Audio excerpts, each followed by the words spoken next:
Hello everyone, news 18 Bangla ডিজিটালে আপনাদের সকলকে স্বাগত। আপনাদের সঙ্গে রয়েছি আমি সোনিয়া। আরও একটা টপিক এবং অবশ্যই আপনাদের মতামত নেওয়ার জন্যই এই ভিডিওগুলো তৈরি করা। আপনারা কি ভাবছেন, আপনাদের কি মনে হয়?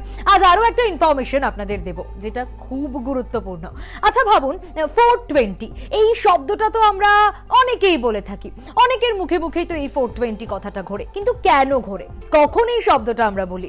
এই শব্দটা আমরা ধাপ্পাবাজ বা জালি, এই যে খুব কলোকিয়াল ল্যাঙ্গুয়েজে যদি এই শব্দগুলো বলা হয় তাহলে তো তখনই আমরা বলি। ধাপ্পাবাজদের ক্ষেত্রে আমাদের অনেকেই বলে ফেলে যে এই তো পুরো 420। বা এছাড়াও আমরা দেখেছি বিভিন্ন সিনেমা তৈরি হয়েছে, শ্রী 420, চাচি 420। কিন্তু এবার আর কি এই 420 শব্দটা বলতে পারবেন না?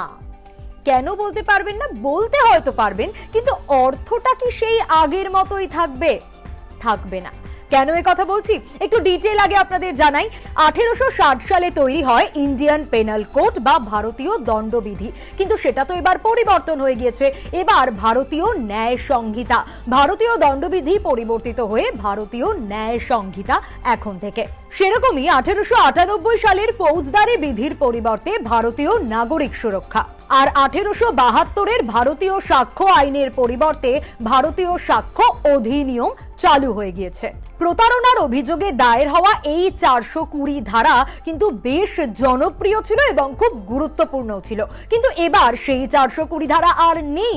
এবার সেই ধারা পরিবর্তিত হয়েছে 318, ভারতীয় ন্যায় সংহিতা 318 নম্বর ধারা।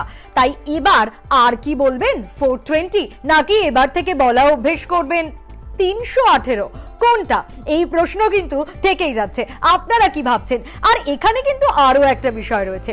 এই যে 420 যত সহজে মানুষের মুখে মুখে প্রচলিত, অনেকেই কিন্তু বলছেন, ইতিমধ্যেই কমেন্টও করছেন, অনেকেই মতামত দিচ্ছেন যে এই 420 বা 420 এটা কিন্তু খুব জনপ্রিয় ছিল।